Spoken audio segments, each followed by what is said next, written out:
Hello, everyone. We are sort of continuing our pandemic-inspired series of getting to meet some of the families that go to St. Francis by the Sea in Salter Path. And we have today with us the Perry family. And I've been calling them the Penn family because I just like that. It just sounds good. The Perry family is here with us. And so we're going to get them to introduce themselves a little bit. And then we're going to talk about what brought them here, just here into the area, and then what brought them to St. Francis as well.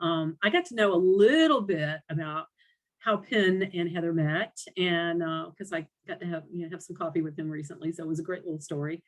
And then we're gonna first meet the boys, and then we're gonna ask the parents to introduce themselves. So let's go with NC State sweatshirt. Go ahead. Do you introduce yourself? Yeah. My name is Lynn, and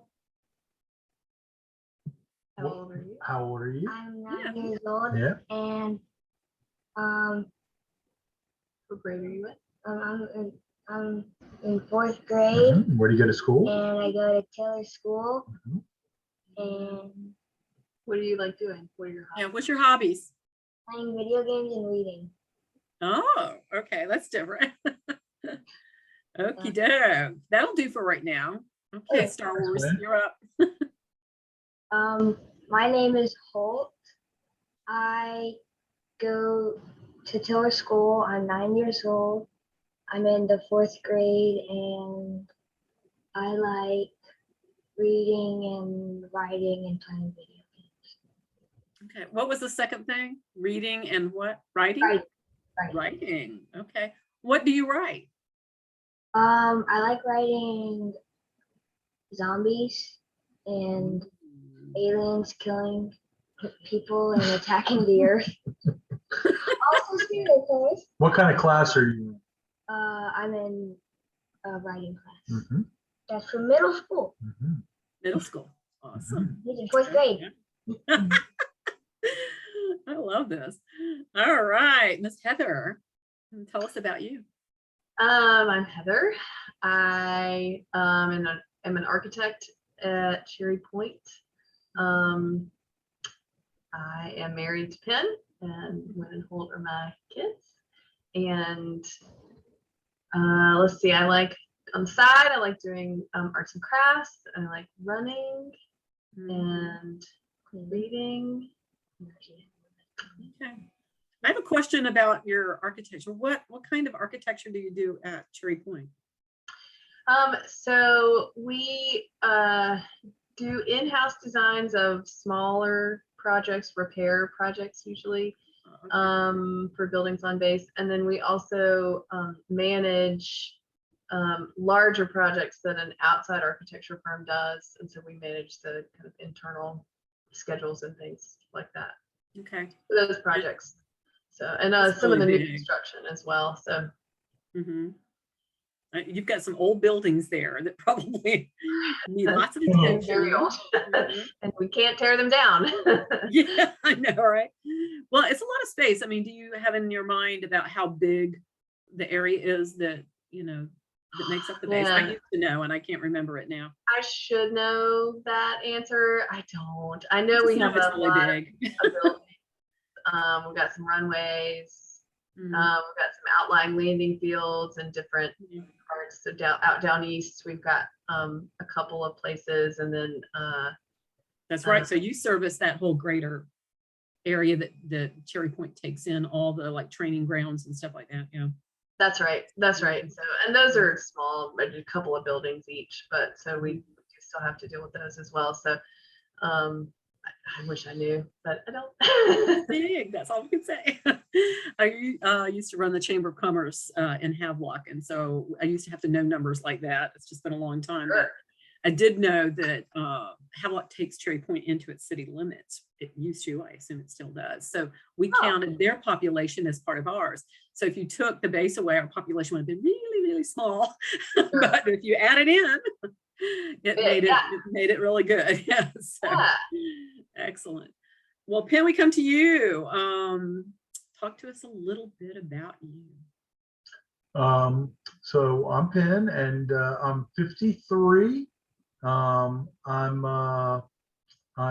retired from running Trinity Center, which is um, working at Trinity Center is what brought me to the area in the first place.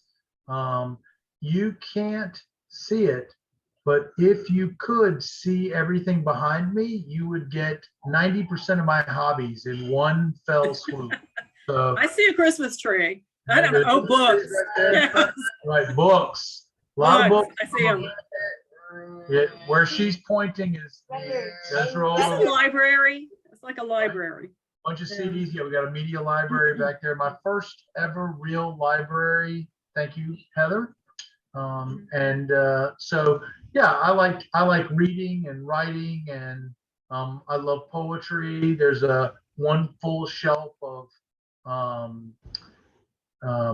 fiction and poetry, and a bunch of Yeats, and I'm a big music nerd. I like all different kinds of music, and there's a stereo over in the We do corner. know you like the Beatles. We knew that. I do love the Beatles so much. Hmm. Yeah, so you're kind of a throwback in some of those musical areas. Yeah, I will say I did notice. I think Heather's the only one that didn't say her age, but that's okay. We don't have to go there. It's a woman's right, you know. So, oh my goodness. So, you were telling me the cute story that how you met Heather in, at Trinity when she was working there. So this is what brought you here. Heather, were you already here? No, I grew up in Kinston, and went to UNC Charlotte for architecture school. And the summer before my first year there, I started working at Camp Trinity, and that's where we met. Excellent. So I've been tied to this area since then. Yeah. Well, the boys, you guys have kind of grown up with Camp Trinity and in this area. You're locals, right? We went Born at the hospital here. We went last year. You went to camp last year for the first time. Oh my goodness. Right. Last year, and then COVID hit. Last Yeah. year. Then COVID. So what has the pandemic done to your education situation? It was really hard going 2 days a week. Yeah. At first, there was no in-person school. That Mhm. was terrible. For like 5 months, there was no in-person school. And then what happened? And then we got summer break. And then we got summer break. Mm-hmm. And then we went to school for 2 days a week. Mm-hmm. And then we went to school for 3 days a week. Mhm. 4 days a week. Right. 4 days a week all last year. Yeah. And then before Christmas, it was 2 days a week. And then this year we're doing 5 days a week, but we have to wear masks. Back at it 5 days a week. It's very exciting. So are we calling this normal now? Is this what normal looks like now? Yeah. So, exactly. Yeah. Okay, this is good. So what brought you guys into the first of all, when did you start going to St. Francis, and what brought you into the church? I don't know. I don't remember the first time. You know what happened? I left academia to take the camp job, right? So I was a summertime employee at Camp Trinity for a lot of years, for 13 years, and I was writing my dissertation, and the camp job came open, and it was a full-time job, and it was either take it or it's gone. Somebody had to take it, and it was either me or it was going to go to somebody else. And so I left academia and moved up here, and that was in January of 2001. And one of the things that happens, and at that point, so I had worked at camp for a lot of summers, and I had been in charge of camp for several summers, but now I was the youth coordinator, so I was in charge of everything about Camp Trinity, including the scheduling of the nurses and the session leaders. And at some point during my, I was the camp director from 01 through 06 and became executive director in 06. And at some point during my years as the camp director, Everett comes in at St. Francis, and he starts filling in as a session leader, and he's like one of our go-tos because he's so close, and a session leader would come for a week, but if we needed somebody to come do the Eucharist, let's say we had a session leader who was not a priest, Everett would duck over here and do it. And at that point, I was not attending St. Francis, and I came, really, it's Everett first. Like I felt for It was with Everett. me too.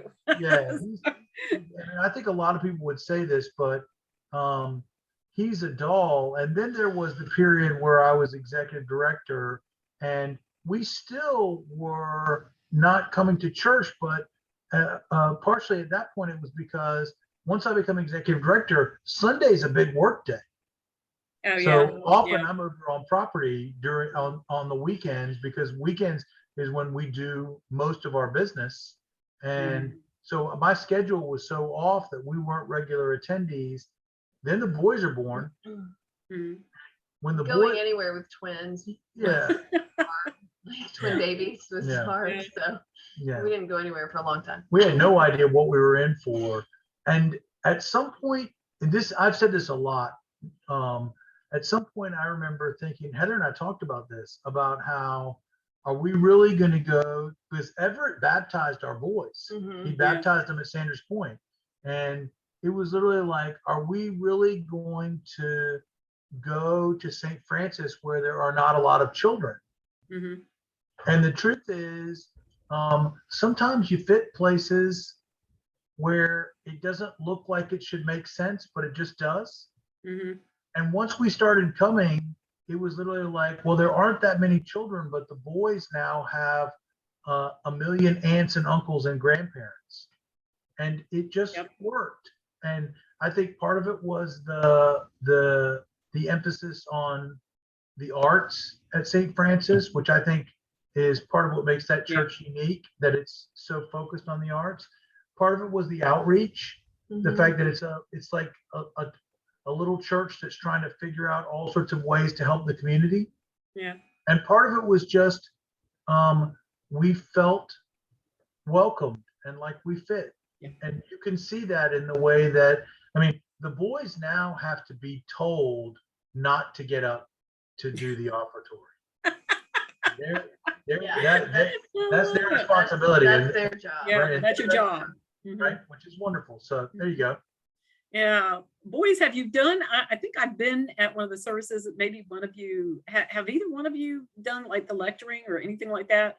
Shared anything with, for some reason I was thinking, maybe it must have been one of the Getzinger's grandchildren, I think, maybe. But not yet. The Holt has expressed interest in reading at church. Yeah, he sure has. Ooh, I do that, you know, that's my thing to do too. I like it. But I don't always do really great at it, but I do try. Some of those Old Testament readings are tough.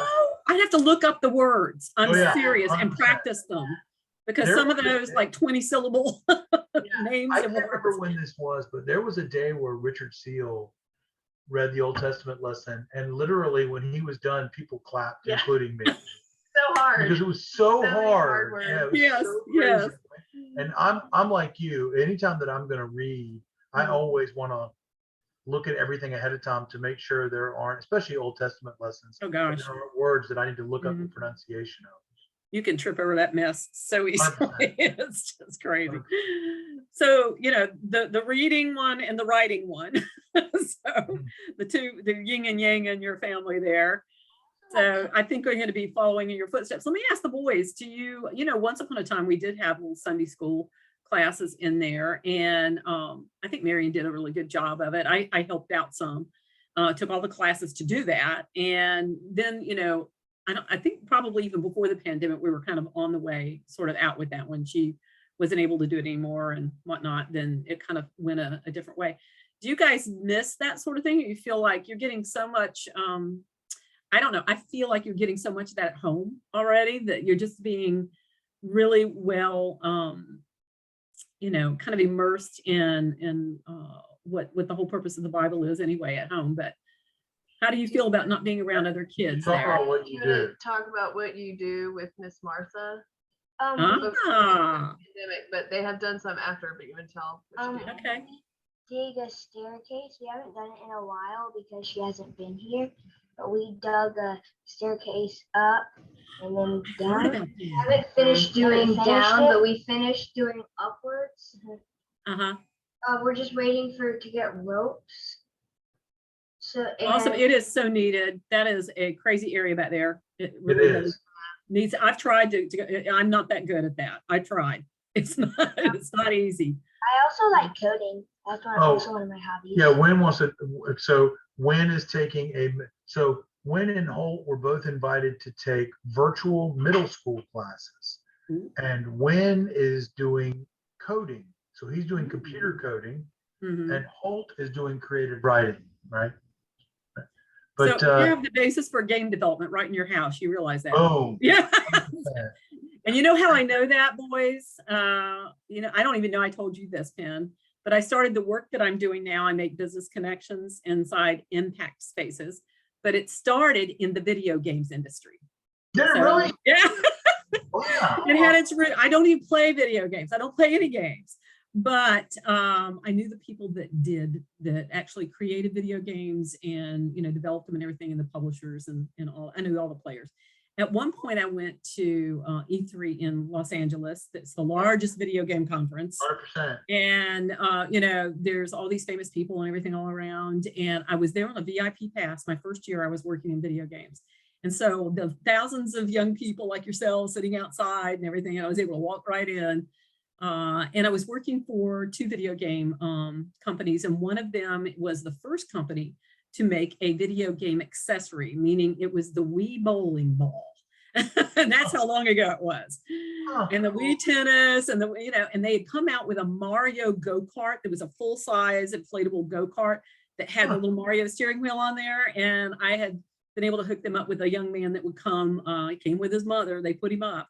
And he had his own charity because he had a particular illness, a disease that was rare. And he was raising money for that. And I told the company, I said, if you'll give money to his charity, I'll get him and his mother to come if you'll put them up somewhere. And he will do a demonstration of that cart. And it'll be a great little PR thing. Well, he did, and they did, and they were standing 10 deep behind him. And he was the only kid on the floor that was allowed on the floor of E3. Wow. So yeah, so it was really great. So it was a lot of fun. So we have to talk video games sometimes, you guys. Yeah. So, My boys and I can talk video games with you. 100%. yes. Yeah. Well, I've got, you know, grands that do video games, and my daughter and son-in-law, you should see my son-in-law's video game cave. It's a whole basement, Lego heaven, and all the video games you can possibly imagine, you know, and he collects all that stuff, and he's a Star Wars nut. For their honeymoon or for their wedding, they wanted the Lego version of, is it this Death Star? Is that what it's called? Sure. Yeah. That's what they wanted for their wedding present. So, well, it was expensive. So, yeah. Anyway, well, kiddos, what is your favorite part about the St. Francis service that you're in? I know that you like to do the offering and everything, but is there some other part of the service that you like? What's your favorite part of the St. Francis service? The communion. You like communion? I like communion. Mhm. What do you Oh, like about communion, boys? We get to eat. And you get drink to wine. eat? Is that what you said? And you used to be able to drink wine. What? Yeah. Okay. So there's a question for you guys. Why did that stop? Because of COVID. Yeah. Just because of the potential of germ spreading? Yeah. Okay. All right. They used to do it where they had these little tiny cups, I know. and there would be wine on one part and a cookie wafer on the Oh, bottom. yeah, I remember They that. like that too. Yeah, I remember outdoor services where Yep. they bring around the little, Yep. thing. That was kind of neat. And then I would always do the dunking thing. But Mhm. yeah. The boys also like the dismissal. They like being able to shout out Hallelujah 3 times. It's really fun. I'm going to listen for that. That's what we shot. You don't shout it out? Okay. Yeah. We just wait till the end. So Penn, you're due up for service on the vestry, right? Coming up this Yes. next year. When are you actually installed? I'm in. You're in. You're in I was already. installed in Okay. January. So Okay. I'm the class of, I believe I'm the class of 2023. Oh, So okay. I'm just finishing my first year on the vestry right now. Okay, gotcha. All right. For some reason, I was thinking it was coming up. So you're just finishing year 1. All right. I like it. I'm Really? enjoying I was it. just going to ask you, what is your favorite part of that? Yeah, it's this is what I'll say. I was on the other side of it in a position not exactly like Everett's, but in some ways more with the board of managers at Trinity Center. It was I felt like I was always presenting, and it's very nice to be a part of a group that's helping sort of shape the policies of the church and trying to figure out. I mean, COVID has made this an interesting year, and we've been responding for our little parish the same way that all sorts of other institutions have been responding. And you have to be light on your feet. You got to be willing to be flexible. I enjoy the back and forth of working with a group of people to try to figure out how to accomplish a common goal. Yeah. And I'd be remiss if I didn't say I'm on the vestry with a lot of people who I've gotten to know better, who I really like. And I think Frances is wonderful. She's senior warden, and I think she's wonderful. I like her a lot. I like the way she leads a lot. And I feel like that the vestry is made up of a bunch of people who don't always agree, but can find consensus about almost anything, which is, there's a good group. Yeah. Right? I think it always has been. When I served, it was the same way. It was very good. And we had an opportunity to be creative and be able to solve problems. And it's the parking lot that got expanded, which was awesome. When I was there, that was what we were trying to do.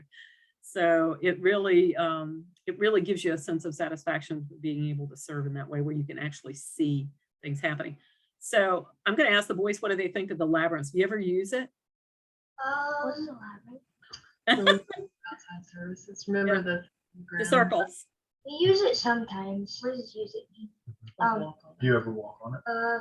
Sometimes. When it was outside services and we were bored and Dad was just here today, Yeah, they would walk it. That he's right. or run it or play tag on it. Or... Been there, done that. Yep. We also play hide and seek around that area. Okay. Well, good. I'm glad it's being used. I know that early on people were thinking of getting married out there. Like they want to have services out there.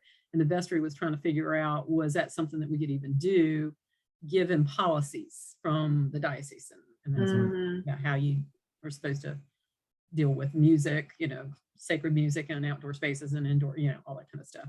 So, yeah. So Heather, I'm going to let's end on you. What is your favorite part about St. Francis?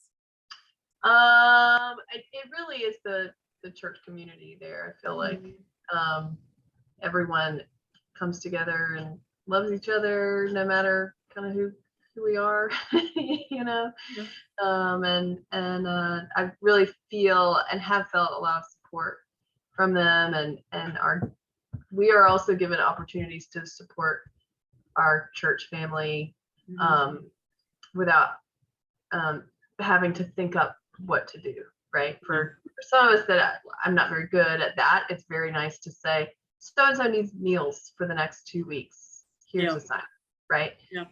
So that has been a lovely part of being the member of a church family. I agree. I think no matter what's going on in your life, if you have to stay out for a period, and I've had to do that a couple, 3 times during my time as a member there, is it doesn't matter. Nobody questions like, why haven't you been here or anything? It's just like they welcome you right back. It's like, oh, great. It's great to see you. This is awesome, and Everett knows how to pull me back in every now and again if I get too far astray. But it's just, it's like I said, Pim, when we met, there's no other church I've ever seen like it. And I was shopping around for churches when I first got settled here. And I'm Methodist by family, I guess, tradition, if you want to call it that. And I tried other, variations thereof. Nothing felt like St. Francis. And I know that God put Reverend Everett in that yoga class to snore, so I would pay attention. And then he would get me, into St. Francis. So, and as I look around, what's really funny is we talked about, it's not only me, but Libby, who was talking the other day, she was from the same yoga class. Linda McGregor, who owned the yoga studio. So I was like, there was some kind of method to his madness there. So yeah, so it was a good recruitment ground for sure. So thank you guys. Thank you, Pent. Thank you, everybody. Pent, Heather, Voice, thank you so much for being on this. And this is Mary Kurek. I'm just going to tell you, I don't know how often we're going to do these, but it's great when we can and we get to know each other a little bit better. So hopefully everyone that's watching this will now know the Perry family a whole lot better. So say goodbye, everybody. Bye. Thank you, Mary. Thank you. Thank you. Take care.